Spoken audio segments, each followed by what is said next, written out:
Professor Summers, I've got a question on deflation. So, as you mentioned, to fight deflation spiral, country needs to keep their rates low, and one of the byproduct is to have the exchange rates lower, and that kind of helped to export deflation because export cheaper and imports more expensive. So, what's your view on likelihood of deflation spiral bringing about a currency war between developed countries? Thank you. Currency war is one of those highly evocative but not entirely clear words that they kind of teach finance ministers to steer clear of. So I'll stay away from the word currency war. But look, one way of understanding what I'm going to say, what I've said is that we're kind of in a demand short world. And in a demand short world, everybody wants to get what demand there is. And one way of getting demand is to cut your exchange rate. And so I think you will see significant pressures for devaluations. And I think those pressures for devaluations will have, and in some ways already have had, some deflationary impacts. Yes? Professor Summers, it seems that your solution to the problems that you've so eloquently defined is for the government to take some decisive steps, either creating demand through stimulus or cranking up the taxes or some other things. At the same time, it seems like the world is changing with the instant feedback and the media, and the government is becoming, at least in my view, far less effective and just being very short-term in its nature. How realistic do you think that these solutions that you propose will actually be effectively implemented by the governments? Look, I think there's a dark view of where things are in industrial democracies, which is that the left is winning the argument that markets left to their own devices don't work very well and need a variety of kinds of public intervention. And the right is winning the argument that the government doesn't function very well and messes up the public interventions.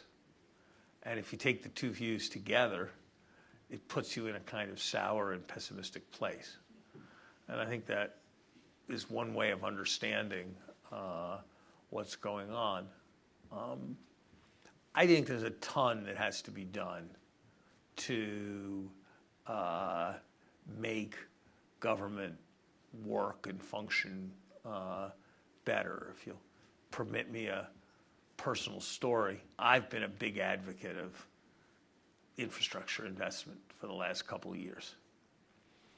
Outside my office, I know there are a few of you here from the Harvard Club, and so you'll be familiar with the bridge that connects Harvard College with the Harvard Business School, and it crosses the Charles River. The bridge is 340 feet long. The bridge has 3 lanes of traffic, or actually it usually has 3 lanes of traffic. For the last 2.5 years, it's had 2 lanes of traffic because it's been under repair, and it's going to be under repair for another 19 months. So it will have taken more than 4 years to repair that 340-foot bridge.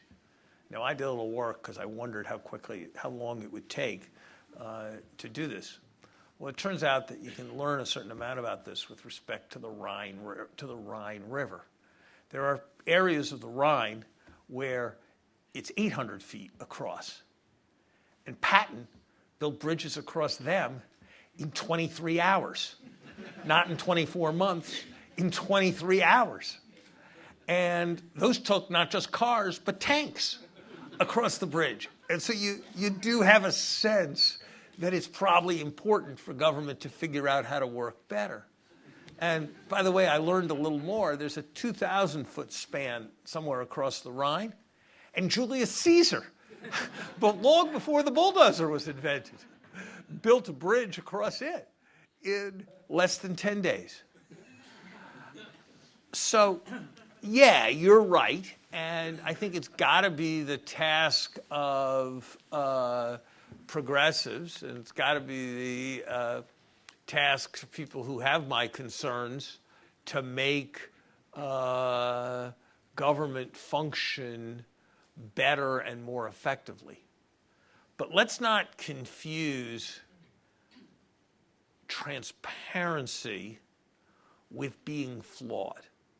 And I think one of the other challenges is that precisely because there is more visibility into government, we become aware more immediately of its flaws. And sometimes the alternatives are flawed as well.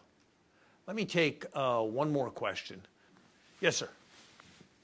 How would you relate your solutions to the limits of growth potentially imposed by environmental, climate change and sustainability? You may find me a bit unreconstructed in this respect, but I am very skeptical of almost every proposition associated with limits to growth. I have no doubt that global climate change is a planet-threatening problem. But I don't believe that the solution to it lies in limiting the rate of economic growth. It lies instead in channeling that economic growth more constructively. That's why I've been a very strong proponent of a significant and significantly increasing carbon tax that would discourage the use of carbon-based fuels. I think we've seen in the last year a market judgment which corresponded with my earlier judgment that the so-called peak oil theory, that the world was going to run out of oil, was just plain wrong. And I think most of the ideas that suggest that somehow the world is going to run out of things and things are going to be unsustainable are insufficiently imaginative about the prospects for technology. There's a British economist, Marshall Jevons, who in the late 19th century did an entirely persuasive analysis based on projecting exponential growth and concluded that the city of London was basically untenable because by the mid-1920s, every street would be covered with 2 feet of horse manure. And that was a proper and correct exponential extrapolation. But it actually didn't work out that way because of what technology meant. And I think that we consistently underestimate the capacity of markets plus ingenuity to solve problems. And so I think with respect to things we're running out of, the relative price of raw materials is actually not higher than it was a century ago, which suggests this notion that there's big demand and finite supply is not the right way to think about the question. And with respect to the carrying capacity of the Earth, which goes particularly to global climate change, I think there are real risks there, but I think the answer lies in pricing them in a more satisfactory way. Let me thank you very much for the opportunity to have been with you.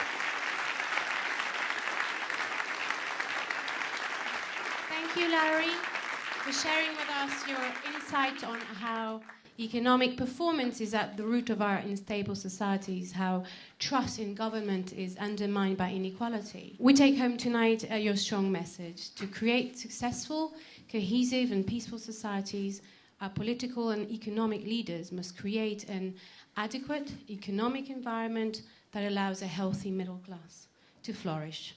Ladies and gentlemen, I hope you have enjoyed tonight's stimulating talk. And thank you for coming, and hope to see you again at our next event.